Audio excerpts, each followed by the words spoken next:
I remember the smell of that day before I remember the sound. The faint scent of her perfume still hanging in the hallway, vanilla and rose, the kind she wore when she wanted to feel special. And I remember thinking she dressed up for lunch. She walked in through the front door humming softly, sunglasses still on, that carefree little smile plastered across her face like everything was fine. "Hey babe," she said, tossing her keys into the bowl by the door. Lunch ran a little long. "You wouldn't believe the traffic." That smile, that damned smile. The kind you wear when you're trying too hard to seem normal. It was 3:47 p.m. I'd been working from home that day, something she didn't know. My laptop was open, but my eyes had been glued to her location on Find My iPhone for the past hour. Her dot wasn't anywhere near the Olive Garden she'd said she was meeting her coworker at. It was at a hotel. I hadn't even wanted to check. You know when something inside you already knows but you look anyway because denial feels safer than truth? That was me. I stared at that little blue dot until I couldn't breathe. Now she was home, smiling. Acting like nothing happened. Her lipstick was slightly smudged, her blouse untucked just enough to make my stomach twist, and I swear I wanted to believe it was all in my head, that I'd made a mistake. That maybe she was just dropping someone off. But when she leaned in to kiss my cheek, I smelled a man's cologne on her.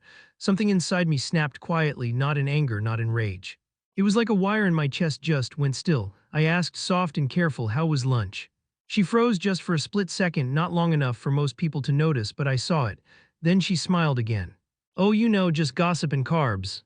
She laughed, but it sounded hollow. I nodded. I didn't say a word, and for the rest of that evening I played along. We ate leftovers, we watched some sitcom rerun. She scrolled through her phone while resting her feet on my lap, and I watched her face illuminated by the glow of the screen, wondering if she was texting him. That night when she went to shower, I checked her purse. Her receipts, her phone, everything. And there it was, a folded hotel parking ticket with the timestamp that matched her lunch date. When she came out, towel around her hair, humming that same tune again, I looked right at her and said, "You were at the Wyndham, weren't you?" The color drained from her face instantly. She froze mid-step, then, and I'll never forget this, she smiled again. A weak, trembling kind of smile, but still she smiled. "Why are you checking up on me, Tyler?" she whispered, like I was the one who'd done something wrong. Like the betrayal wasn't burning right in front of us. "I just want to understand," I said, my voice barely made it out. "Why?" She looked away, fiddling with her towel. Then she said, almost too calmly, "Because I needed to feel alive again." Those words, they hit harder than any confession could have. Not "I'm sorry," not "it was a mistake." Just "I needed to feel alive again." As if being with me had somehow been suffocating her. As if our years together, the small routines, the comfort, the quiet nights had turned into her cage. I wanted to yell, I wanted to cry. But instead I just stood there staring at her, realizing the person I thought I knew didn't exist anymore. The silence between us was so heavy that even the hum of the fridge sounded cruel. She finally said, "It didn't mean anything. It's not like I love him." And something about that sentence made me laugh, a sharp, broken sound I didn't recognize as my own. She flinched. "Tyler, please don't look at me like that." "Like what?" I wanted to ask. "Like the woman I married just died, like I'm staring at her ghost." But instead I just said, "Go to bed, Madison." She hesitated, then nodded, quiet. I sat there on the couch, staring at the blank TV screen until I saw my reflection instead of the picture, my eyes red, my mouth trembling, my hands shaking. And that's when it hit me. I wasn't angry because she cheated. I was angry because she didn't even feel sorry. I slept in the guest room that night. Couldn't stand the sound of her breathing next to me. At 2 a.m. I heard her crying softly, muffled into her pillow. Maybe she was crying for me, or maybe she was crying for him. I didn't care anymore. The next morning she acted like nothing happened, made coffee, toasted bread. Hummed while buttering her slice. It was like she'd decided the world could go back to normal if she just pretended hard enough. But I'd already made up my mind. If she wanted to live her fantasy, I'd let her. I'd watch it fall apart, I'd let the truth rot from the inside out until she realized what she'd really lost. So when she said, "I'm going to see him again," 2 nights later, she didn't even hide it, I just nodded. "Okay," I said quietly, "have fun." And that was the moment she looked at me, truly looked at me, and realized something had changed.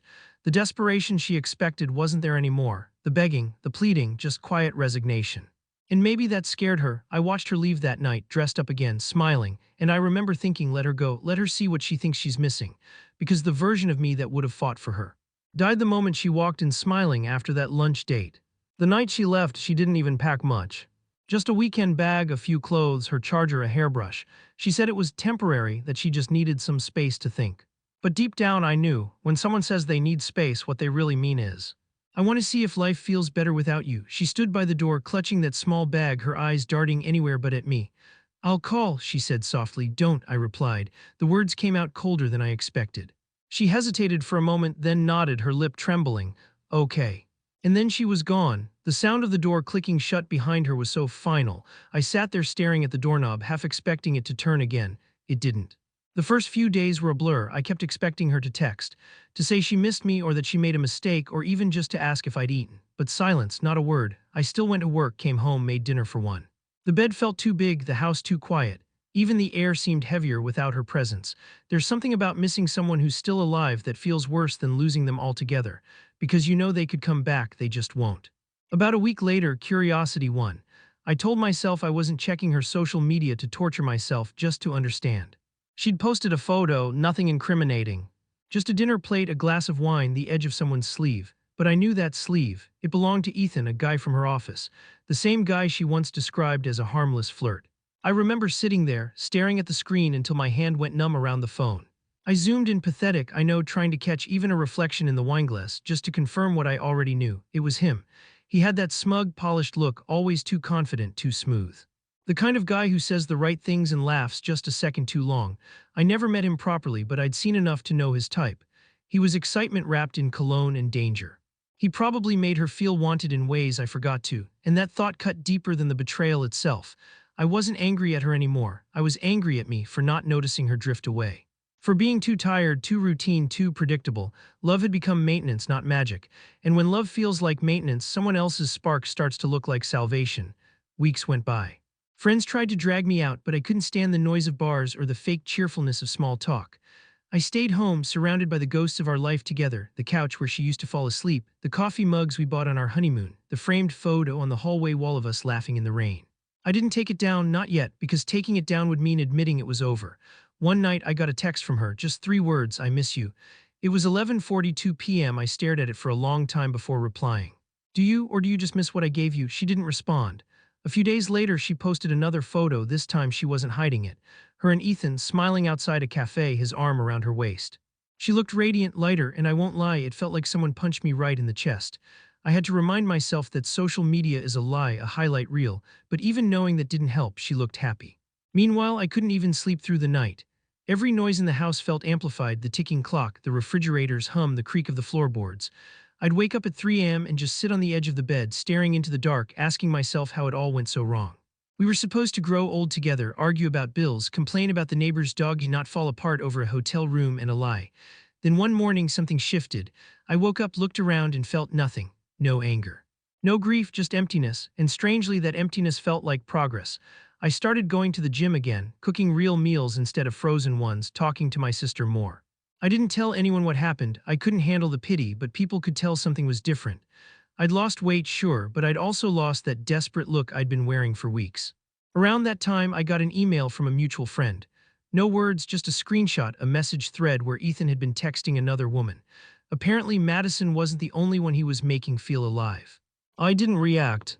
Didn't laugh, didn't gloat, just stared at the screen, realizing the universe doesn't always need your help to deliver justice. Sometimes it handles it on its own. 2 weeks later, she called. Her voice was quiet, shaky. Can we talk? I said nothing for a moment, then about what? She hesitated. About us. I almost said there was no us left, but something in her tone stopped me. It wasn't defensive this time, it was broken. I told her to come by if she needed to talk, and when I hung up, I sat there staring at my reflection in the dark TV screen again. Same spot where I'd sat the night she confessed, but this time I wasn't the same man. The one who used to beg for answers was gone.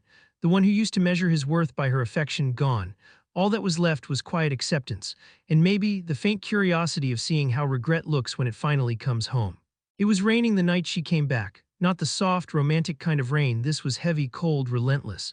The kind that makes the world feel washed out and gray. I'd just finished washing dishes when I heard the knock. 3 soft taps, hesitant. For a second I thought it was the wind, but then I heard her voice muffled through the door. Tyler, please. I froze. It had been almost 3 months since she left. I hadn't seen her face since that last text, the one I never answered. When I opened the door, she was standing there soaked to the bone, mascara running, clutching that same weekend bag she'd left with. Her hair was plastered to her face, her eyes red and puffy. Can I come in?" she whispered. I didn't say anything, I just stepped aside. She walked in slowly, like she didn't know if she was allowed to breathe. The house was exactly the same, but the air wasn't. The silence between us had weight, 3 months' worth of words unsaid. She dropped her bag by the couch and just stood there, shaking slightly. Finally, she said, "He's gone." I didn't ask who, I didn't have to, I just nodded once quietly. She waited, maybe hoping for more, but I stayed silent. Then she said it. He was cheating on me. The irony of it hit me like static in the air. For a moment I almost laughed, almost. She looked down at her hands. With someone from work, started a month after I moved in with him. Said he didn't want anything serious. Her voice broke on that last word, serious, the same word she'd used when we got married. I guess I wasn't enough for him either, she said, trying to smile, but it collapsed halfway through. And I don't know what surprised me more, her tears, or the fact that part of me still wanted to comfort her. Madison, I said quietly, you should sit down. She did. We sat in the same living room where everything had fallen apart just months earlier. The clock ticked softly in the background, filling the silence between us. I'm sorry, she finally whispered, her voice cracked on the word. I thought I wanted something different. I thought he made me feel alive, but it wasn't real. It was just excitement, cheap, fast, temporary. She looked up at me, her eyes swollen from crying. You were real, Tyler. You were always real. I didn't know what to say. Every part of me wanted to ask why now. Why did it take getting broken by someone else for her to realize what she had? But I also knew that sometimes people don't see the value of peace until they've drowned in chaos. So I said nothing. Just listened as she poured it all out, the lies, the guilt, the nights she'd cry in his apartment because it didn't feel like home. He didn't even look at me the way you did, she said. It was like I was just convenient. At some point she reached across the table, her hand trembling. I didn't pull away, but I didn't hold it either. Her fingers brushed mine. I don't expect you to forgive me. I just needed to tell you that I regret everything, every choice, every lie, every smile I gave him that should have been yours. And God, I wanted to believe her. I wanted to believe that regret could rewind time. But the truth is, once trust is gone, love becomes memory. I looked at her, really looked at her, not the woman I married, but the person sitting in front of me now. She was smaller somehow, fragile, like the weight of her own choices had crushed something inside her. I finally said, do you love him? She shook her head instantly. No. I don't even think I liked him at the end. Do you love me? I asked. That one took longer. Her lips parted, but no sound came out. Then quietly, I don't know. And that was it. The last thread snapped. I leaned back, exhaling slowly. You can stay here tonight if you need to. The couch is clean. She blinked, stunned. Just for tonight. I nodded. Just for tonight. Her eyes welled up again. Tyler, please, I know I don't deserve it, but… Madison. I said her name softly, but it carried enough weight to stop her. Let's not do this tonight. She wiped her face, nodded, and whispered, okay. That night I lay awake in my bed, staring at the ceiling while she slept in the living room. I could hear her crying softly, the kind of crying that sounds like regret itself has a heartbeat. And still, a part of me ached for her, not because I wanted her back, but because I remembered what it felt like to love her. You can't unlove someone overnight. You just learn to live with the version of them that exists in your memories instead of reality. Around 3 a.m., I got up, walked to the doorway, and looked at her. She'd fallen asleep, curled up under a blanket, her hand clutching one of the couch pillows, the same one she used to hug during movie nights. I stood there for a long moment before whispering, you can stay, but just for tonight. And maybe it was for her, or maybe it was for me, some small way to end this story with compassion instead of bitterness. Because after everything she'd taken from me, I still refused to let hate be the last thing I felt. Morning came quietly, the kind of morning that feels like a sigh after a long storm. The rain had stopped and sunlight was sneaking through the blinds, thin and hesitant, as if the world didn't want to wake up either. I walked into the living room and found her sitting on the couch, wrapped in the same blanket, eyes swollen but calm. She looked up when she saw me, her face soft, vulnerable, almost peaceful. I made coffee, she said quietly. Her voice was tired, not physically but soul-tired. I nodded, taking the mug from her hands. Our fingers brushed for half a second, and it was strange how something that once felt like home now felt foreign. We sat in silence. No words, no accusations, no apologies left to give. Just two people sitting in the aftermath of what they used to be. She finally said, I dreamt about us last night. You were laughing. I was cooking pancakes. It felt so real. I smiled faintly. We used to do that every Sunday. Yeah, she said, her voice breaking. I remember. For a few moments, it almost felt normal again. Like if I closed my eyes, maybe we were still that couple, messy, flawed, but trying. But when I opened them, she was crying again. Tyler, I know I can't undo it. I wish I could. I wish I could go back to that day and just stay home, not lie, not leave. Her voice cracked, but I can't. And I hate myself for that. I didn't respond right away. I just stared at the steam curling from my coffee, rising and vanishing into the air. It looked like everything between us, there 1 second, gone the next. Finally, I said, you know what hurts the most? She looked up. It's not that you cheated. It's that I was right there beside you every single day thinking we were okay and you never said a word. You just smiled and lied and walked away like it was nothing. She opened her mouth to speak, but I stopped her with a small shake of my head. I don't say that to make you feel worse. I say it because I need you to understand. What broke me wasn't the affair, it was the silence, the pretending. She nodded, tears sliding down her cheeks. I know, and I'm so sorry. I believe you, I said quietly, and I did. Because regret had carved itself deep into her, I could see it in the way she couldn't meet my eyes, in the way her hands trembled when she spoke. But forgiveness wasn't the same thing as reunion. I stood up, walked to the window, and looked outside. The world was clean again, everything washed by the night's storm. I took a deep breath. It felt lighter than it had in months.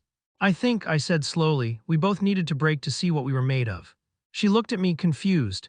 You wanted to feel alive again, right? Maybe that's what this was. Maybe we were both just trying to find something that reminded us we were still human. Her lip quivered. Do you think we could ever start over? I turned to her. The question hit harder than I expected. I think we already started over, I said softly, just not together. She broke down, then quiet sobs, the kind that don't seek pity, only release. I let her cry. Then gently I said, you deserve peace, Madison. And so do I. Maybe that's what forgiveness really is, letting go, even when it still hurts. For a long time, neither of us moved, just silence, that strange, beautiful silence that comes after truth. Eventually, she stood, grabbed her bag, and wiped her face. Thank you, she whispered. For what? For not hating me. I smiled faintly. Hate's too heavy to carry, I'd rather walk light. She nodded, tears welling again. Then she walked to the door, stopped, and looked back. I hope you find someone who never makes you question your worth, she said. I wanted to tell her I already had in myself, but the words stayed inside. When the door closed behind her, the house didn't feel empty. It felt open, like I could finally breathe again. I walked back to the living room, the coffee still warm, the sun now brighter, and I realized this wasn't the end of love. It was just the end of us. Because sometimes the most powerful thing you can do for someone who broke your heart is forgive them and let them go. I stood there for a long while, staring at the light spilling across the floor. And quietly, to no one in particular, I said, Goodbye, Madison. Thank you for teaching me how to stay, even when I had to leave. Madison.